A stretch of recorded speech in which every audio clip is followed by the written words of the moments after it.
Now we're going to bring in Leroy Chiao. He joins us live from Houston, Texas via Skype to talk more about the state of space exploration. And he should know he's a former American astronaut as well as International Space Station commander. Thanks for being with us, Leroy.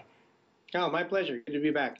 So as you know, China really has a very ambitious plan for its role in space, but at the same time, they are progressing in that direction. The U.S. is actually outsourcing to private companies a lot of its technology for space. Where is that leading in terms of where the industry as a whole is going? Well, it's actually an interesting evolution, and I think it's the right path for the U.S. space program to take. Several years ago, NASA was directed to begin working with some of these commercial companies, and right now we have two suppliers sending cargo to the ISS, SpaceX with their Dragon spacecraft and Falcon rockets, and we have Orbital ATK, which just successfully launched one of their missions. And also, SpaceX and the Boeing company are on contract to begin commercial flights of crewed spacecraft taking U.S. astronauts and other astronauts to and from the ISS. So it's an interesting evolution, and I think it sets up the very nice possibility of government and commercial collaboration even further, even to exploration. And in terms of the need for that exploration, does the fact that more countries and companies are making space technology in general, does that mean we're going to see more improvements in terms of cost and delivery?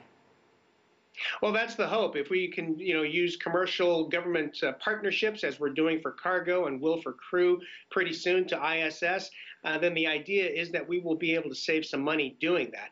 I also believe we should be expanding the international cooperation. The ISS, the International Space Station, one of the biggest things that came out of that was this international framework of all these different countries coming together and working together. And I think that should be expanded and extended to exploration beyond low Earth orbit. If you heard the piece that preceded our segment with you, you probably heard that, as China is going towards a lot of things, Russia helping the U.S. get on the space station. You talk about international cooperation. Is China setting itself up to take the lead in terms of international cooperation in this area? Well, China certainly is the up-and-comer. China is moving forward at a very measured and good pace. As you mentioned, they're going to be launching the first element of the space station, the Chinese space station, next year. They'll have it operational by 2020 and fully completed by 2022. Now, the International Space Station is currently slated for a completion of operations in 2024, and so that sets up the very real possibility of kind of a baton passing between the ISS and the Chinese space station. China has been very open about wanting international cooperation, about wanting partners to not only do research aboard the Chinese station, but also flying international astronauts to the station.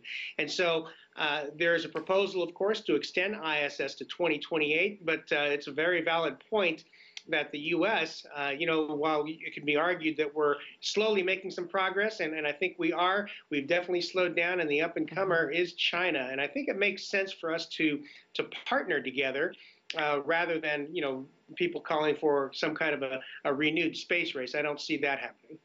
And we'll leave it there. Leroy Chiao, thanks for joining us from Houston. We appreciate your knowledge and expertise.